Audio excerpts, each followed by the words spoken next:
So today I'm hoping to kind of get through what I believe is the basics of all photography, no matter what kind of photography that you're doing.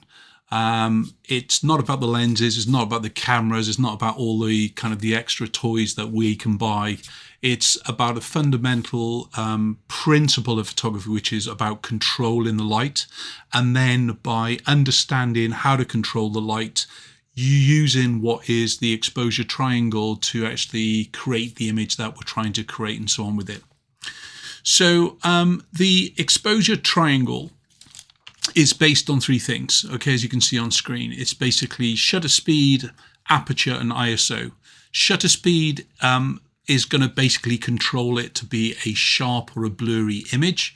The aperture is going to control the actual amount of light that is let through onto the camera sensor, and hence it will basically make it lighter and darker, but it will also have a creative effect like shutter speed does, because it's going to allow us to actually change the depth of field, the depth of focus.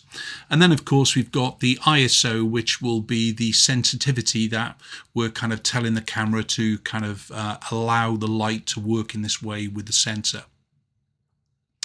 Shutter speed is pretty much the number one. The shutter speed is a mechanism that controls how long the camera's sensor is exposed to the light. So in other words, if you were to take off your lens and you do a quick shot with it, you'll see that the shutter opens up, so like a mirror. So when we're working with a camera with a mirror, you will see it kind of lift up, then it will expose itself, expose the sensor to the light, and then that shutter will close down again, and then the mirror will come back down. Okay, so what we're really doing is how long are we going to allow the mirror to be up, or I should say the shutter to be open, which is a series of blinds. If you were to kind of look at your the camera in the good old days with a film, you kind of would check your shutter works before you even kind of put the new roll of film in, just to make sure you didn't have a problem. But the shutter speed, the slower the speed, the longer the shutter is open. So basically that is going to need us to use it in a facility where we're looking for more light. And then the faster shutter speed is open very short strength of time, and then it closes itself down very quickly. Now, if it closes down too quickly, especially if we're using flash, it means that we're going to create ourselves a problem. So if we're kind of looking at the bottom of the bar here, we can see I've kind of put some times. So I've got 30 seconds on the left-hand edge, which is very slow. So that's kind of for long shutter trails at night time. Then we've got 4,000th of a second on the end, and the modern cameras can go up much higher than this, of course. But really what that's doing then is for sports photography to freeze the frame, to freeze the subject, really. And then we've got the other kind of the mid-ranges, and it's in the mid-ranges probably you're going to spend most of your photographic kind of life if you're walking around the streets, if you're taking portraits. If you're shooting wildlife, it's probably going to be at the faster end. If you're shooting kind of more landscape and seas and nighttime images, it's going to be on the left-hand edge of the speeds. But the majority of photographers are going to work themselves actually in towards the middle. So if we accept that the shutter speed is going to control how sharp things are, for me, that is number one in the creativity. It's, do I want this photograph to be blurred, or do I want this photograph to be sharp? That's the number one question I've got to ask myself, yeah? And more often than not, I want it to actually be sharp. So in that case, I've got to rely on the ambient light in a scene when the shutter is open, how it hits the actual the sensor. If the shutter speed is open for a long time, then it will record more of the ambient light. That will not only record the ambient light, but it'll also include any slight movement of the camera or slight movement of the subject. So If your image is not sharp, it usually means that the shutter speed has been too slow and the camera is moving slightly, especially kind of as you get older, or if you've been running and you're out of breath or you're unfit like me, you tend to actually have to use a faster shutter speed to control what is referred to kind of camera shake, yeah? So a slower shutter speed, 1/60th to 100th of a second, if you want more ambient light in a dimly lit room. Use a faster shutter speed, 200th of a second to 2/50th, if you want to minimize the ambient of light in a room and say rely on more of your flash. Now, when we're using flash, there is a thing to worry about with shutter speed as well, is that if you shoot majority of the time above 200th of a second, for most cameras, in fact, it's safer about 125th of a second. If you shoot too fast shutter speed, it means that the flash won't have enough time to expose itself to the full sensor, and it will basically leave kind of a black line and everything else with it. So in short, if you want it to be sharp, the image, use a faster shutter speed. If you want it to be slower, then obviously more ambient light in a darker room and so on with it. Slower shutter speeds will create that image. Then we come to number 2 in the triangle, which is the aperture. The aperture is a creative part of the exposure triangle, like shutter speed is. So the easiest thing to do is kind of take off your lens and kind of change the aperture ring down. And as you kind of turn the ring, you'll see the iris close down to a very small hole or open up to a very big hole. So the larger the iris is, so in other words, the bigger the hole, the more light is being let through the lens. The smaller the iris of the lens is, the less light is let through to hit the camera sensor. So of course that's going to be a darker image, or you're photographing on a very, very bright day. To remember it, the closer the aperture f-stop, yeah, an f-stop is what we're kind of calling the numbers. The f-stop is to 0. The wider, the larger the iris is going to be. Okay, so it's going to flood the lens or the sensor with more light. The furthest the aperture f-stop is from 0, the smaller the iris is, so it's going to let in less light to the scene itself. So as we can see here, we've kind of got f4, f1.4, f2, f2.8, f4, f5.6, f8, f11, f16 and f22. Now again, the majority of you will kind of pick the mid-range, so from 2.8 to f8. If you're a landscape photographer, perhaps you're going to use more f8 to f22. If you're a macro photographer, you're probably going to be at the f22 range.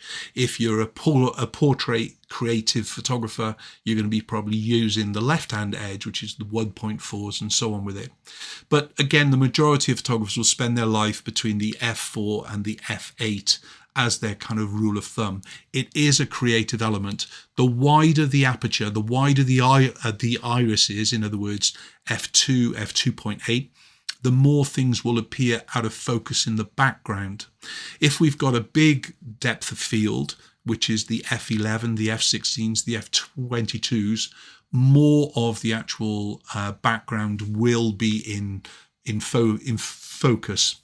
That there is a confusion part, I think, when we talk about bigger apertures, you instantly think about the bigger number. But in fact, when we're talking about bigger apertures, we're talking about a bigger iris, and that means a smaller number, of course. So it kind of does conflict in your head when you're getting going with the basics.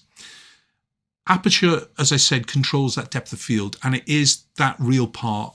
When you set out to take a photograph, you've got to make that decision exactly what you're trying to do. How much sharpness do I want within my image? Because that is the point of control. So we control the shutter speed for the kind of the blurriness or the sharpness. We also use an aperture to control how much depth of that sharpness is going to be within the image itself. And then we work with ISO, and ISO, I don't believe it's a kind of a creative element. It's basically the one that kind of allows all of the triangle to work together. So the ISO, we used to call it ASA in the good old days of film, but the ISO adjusts the sensitivity in some way of the camera. So this makes the scene brighter with a higher ISO, or darker with a lower ISO. Usually most cameras start at 100 ISO. There are some that actually go down a lot lower as well, but the majority of cameras start at 100, and they'll go up. Then you can change the sensitivity through the ISO on the camera, up to 6,400 and beyond. It's kind of incredible where they're going to now. But the sensitivity, as I was saying to you, has no real creative effect, except it allows you to complete the triangle. In other words, a blurry photograph is always going to be a blurry photograph. It doesn't matter that ISO might add some noise within the image, but basically what you're going to do is you've got to make sure that if you want an image to be sharp, and you want it with a certain shutter speed then to get that sharpness, and you want a specific aperture to control the depth of field, then you have to adjust one thing, and that would be the likes of the ISO. So the ISO completes the creativity rather than starts the creativity. So I talked about, do I want a sharp image or a blurry image? Do I want many things to be in focus or not much in focus? How sensitive do I need to set my ISO to complete that exposure triangle? Those are the kind of the questions we ask ourselves as photographers, because from there we can set the actual exposure triangle itself with it. So, for instance, if I've got an image like the girl on the left-hand side, she is still, she has been lit with an ample amount of light. What I want to do is keep my ISO down to the lowest level I can. And the reason being on that, by keeping it at 100, 200, 400, I minimize any kind of artifacts or noise that might happen within the image. However, if we get this exposure triangle correct, you can actually work with very high ISOs, and the noise within the image is really not kind of relevant, and that there's even software to actually remove some of the noise and so on. But as a rule of thumb, in the exposure triangle, we do want to actually control the quality, and that quality is going to be kept with the ISO being set to the lowest number if possible. However, as I was saying to you, if I want an image to be sharp, which is 9 times out of 10, I want to make sure it is. So I'm going to use a shutter speed of, say, 125th and above. If I'm on a tripod, I can work with much slower shutter speeds, of course. The aperture for me is that kind of creative control. So by default, I want to work with an aperture of around about f2.8 to f4, so I'm okay with that. And the image in the middle here of the biker, you can see what I was on about as far as the depth of focus is concerned. So this is a shutter speed to freeze him, even though he stopped. It's basically an ISO that is low in sensitivity, and then I'm having to actually use the open eye, the iris, to drop the focus out in the background. Now remember, even with my ISO set on a minimum of say 100, if I'm using an aperture of say 2.8, I'm going to have to use on a very bright day a very, very fast shutter speed to be able to complete the exposure triangle. Whereas the image on the right hand side, whereas it's photographing towards dusk, I might need to actually shoot at the likes of 400 ISO to begin with to give more sensitivity to the camera. I want a shutter speed then to control my shakes, and I want an aperture to give me a bigger depth of field like f8 or f11. So this is where the shutter speed needs to be set because of my shakes, or I haven't got a tripod.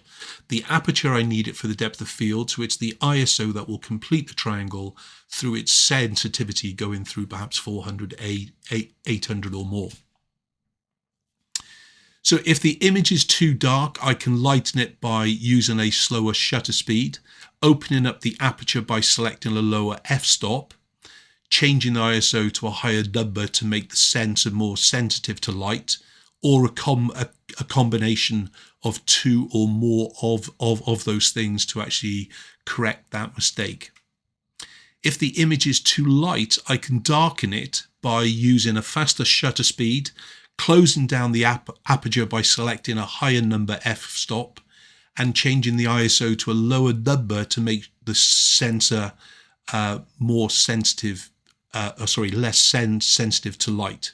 So in other words, we're keeping it under control. So for me, that is the basics of all photography. It's all based on that exposure triangle.